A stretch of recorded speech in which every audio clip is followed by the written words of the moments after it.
حضور کو جو بزرگی ملی اور فضیلت ملی تمام انبیاء کرام پر، وہ بھی علم کی وجہ سے، اور حضرت آدم کو ملی وہ بھی علم کی وجہ سے۔ اب حضور پیران پیر کو دیکھیں، شہنشاہ بغداد کو دیکھیں کہ جنہیں اللہ تعالیٰ نے ولایت کا اتنا بڑا مقام اور مرتبہ عطا فرمایا، ولایت کا اتنا بڑا مقام اور مرتبہ انہیں کیوں عطا فرمایا؟ تو وہ خود فرماتے ہیں، جب اگر آپ نے قصیدہ غوثیہ پڑھا ہوگا، اور ختم قادریہ جو لوگ پڑھتے ہیں اس میں قصیدہ غوثیہ پڑھا جاتا ہے، جب آپ قصیدہ غوثیہ پڑھیں گے تو صرف ایک شعر جس میں حضور پیران پیر نے بتایا ہے کہ میں ولایت کے اس مقام تک کیسے پہنچا ہوں، کس راہ کو میں نے طے کیا ہے، اور کن راہوں سے ہوتا ہوا میں ولایت کے اس مقام پر فائز ہوا ہوں، یہاں تک پہنچا ہوں۔ تو حضور پیران پیر جب یہ بتاتے ہیں اور اپنے مریدوں کو اور قیامت تلک آنے والے اپنے ماننے والوں چاہنے والوں کو یہ بتانا چاہتے ہیں کہ اگر تم جاننا چاہتے ہو کہ اس مقام اور مرتبے تک پہنچنے کے لیے میں نے کون سا راستہ طے کیا ہے، تو پیران پیر فرماتے ہیں درست العلم حتی صرت کتبا، لوگوں کوئی اور راستہ نہیں ہے۔ اگر کوئی وقت کا قطب ہوتا ہے، وقت کا غوث ہوتا ہے، عبدال ہوتا ہے، اللہ کا ولی ہوتا ہے،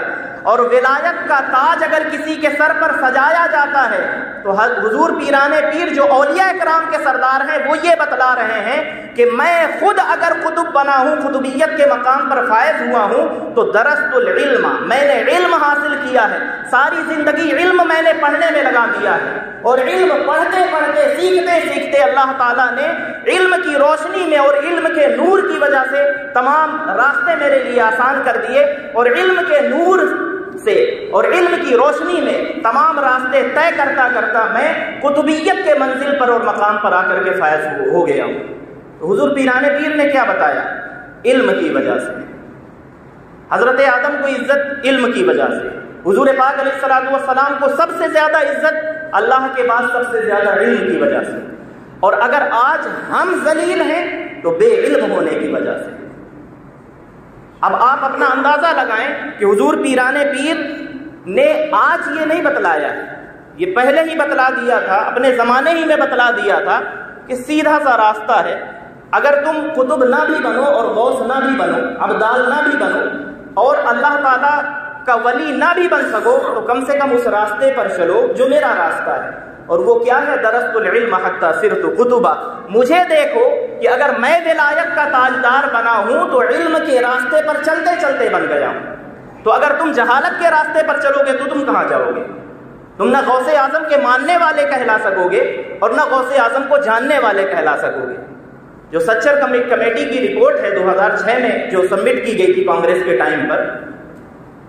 جو ایکس پرائم منسٹر ہیں ان کے کہنے کی وجہ سے جو پورے ملک بھر میں جو تفتیش ہوئی اور جو رپورٹ تیار کی گئی، اس میں جو رپورٹ تیار کی گئی تھی، کیا وہ اس بات کی دلیل نہیں ہے کہ نہ ہم غوث کو جانتے ہیں، نہ امام الانبیاء سے ہمارا تعارف ہے، اور نہ ہم اپنے باپ آدم کو جانتے ہیں؟ کیونکہ اگر ہم نے اپنے باپ آدم کی تعلیم کو اپنایا ہوتا تو ہمارے باپ کو تو اللہ تعالیٰ نے حضرت آدم علیہ الصلوۃ والسلام کو تمام اشیاء کا علم عطا فرمایا تھا، اگر ہم اپنے باپ کو صحیح سے جان لیتے تو ہم بھی اسی علم کے راستے پر چلتے۔ اگر ہم نے اپنے نبی کے امتی ہونے کا حق ادا کیا ہوتا تو سچر کمیٹی کی جو رپورٹ کہہ رہی ہے کہ ان کی حالت جہالت کی وجہ سے دلتوں سے بھی زیادہ غیر گزری ہے، تو یہ حالت ہماری نہ ہوتی۔ یہ رپورٹ جو ہے یہ منہ بولتا ثبوت ہے کہ یہ نہ غوث کو جانتے ہیں نہ غوث کو مانتے ہیں۔ اگر یہ غوث کو جاننے اور ان کے ماننے والے ہوتے تو کم سے کم جاہل نہ ہوتے۔ اور وہ رپورٹ اب وہ تو پس پشت ڈال دی گئی ہے، جس حکومت نے یہ کروایا تھا، حکومت اب آپ جان رہے ہیں کن کی ہے، اب وہ اس پر عمل درآمد تو کیا کرتے، وہ جو رپورٹ ہے اسے پس پشت ڈالنے کے بعد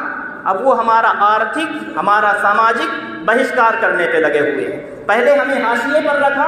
کس کی وجہ سے؟ جہالت کی وجہ سے۔ تم جاہل ہو اور تمہاری حیثیت نہیں ہے چونکہ، اس لیے تم حاشیے پر رہو، سائڈ میں رہو، گیٹ پر رہو، تمہاری یہ اوقات ہے۔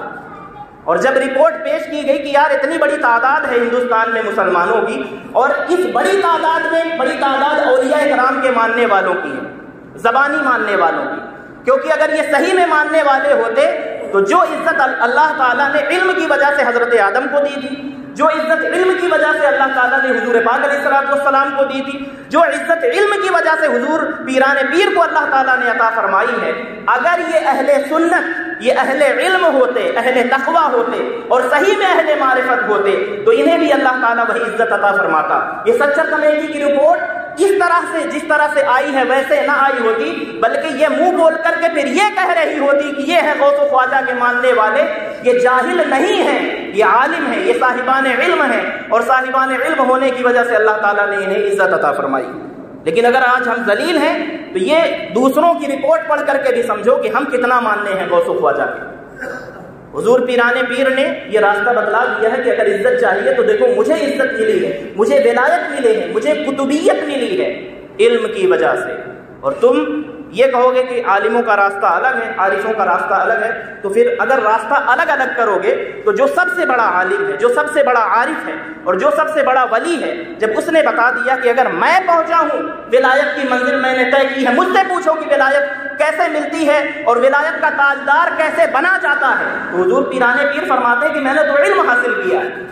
تو اگر حضور پیران پیر قطب بنتے ہیں، ولی بنتے ہیں، غوث بنتے ہیں، عبدال بنتے ہیں، جس منزل پر پہنچتے ہیں علم کی وجہ سے، تو غوث پاک کو ماننے والوں ان کا مہینہ ہے، یہ تحیہ کرو کہ اگر اپنے آپ کو ذلت سے نکالنا ہے اور صحیح معنوں میں قادری بننا ہے اور صحیح معنوں میں قادری بن کر کے رہنا ہے، مرنا ہے، جینا ہے، اور اعلیٰ حضرت کی زبان میں قادری کر، قادری رکھ، قادریوں میں اٹھا، یہ والی اگر تڑپ ہے تو صحیح معنوں میں پھر علم کا دامن تھامو اور جس راستے پر چل کر کے حضور پیران پیر نے اپنی پوری زندگی گزاری ہے اس راستے پر چلنے کی کوشش کرو، ورنہ تمہارے ساتھ یہی ہوگا، تمہارا آرتھک، ساماجک اور سوشل ہر طرح کا بائیکاٹ ہوگا، تمہیں حاشیے پر ڈالا جائے گا اور تمہارا بہشکار کیا جائے گا، تم سے جینے کا حق چھین لیا جائے گا اس ملک میں۔ اس ملک میں اگر جینا ہے تو ایک راستہ ہے اولیاء کرام کا، اور اولیاء کرام کا راستہ وہی علم کا راستہ ہے، قرآن کا راستہ ہے، حدیث کا راستہ ہے، سنت کا اور اللہ کی معرفت کا راستہ ہے۔ اللہ رب العزت کی بارگاہ میں یہ دعا ہے کہ مولا تعالیٰ عز و جل ہم تمام لوگ جو دعوے دار ہیں اولیاء کرام کو ماننے کے، ہم سب کو اپنے زبانی کلامی دعوے کے ساتھ اپنے عمل کی دلیل سے ان کا ماننے والا بننے کی توفیق عطا فرمائے، آمین یا رب العالمین، بجاہ سید المرسلین، وما توفیق الا باللہ۔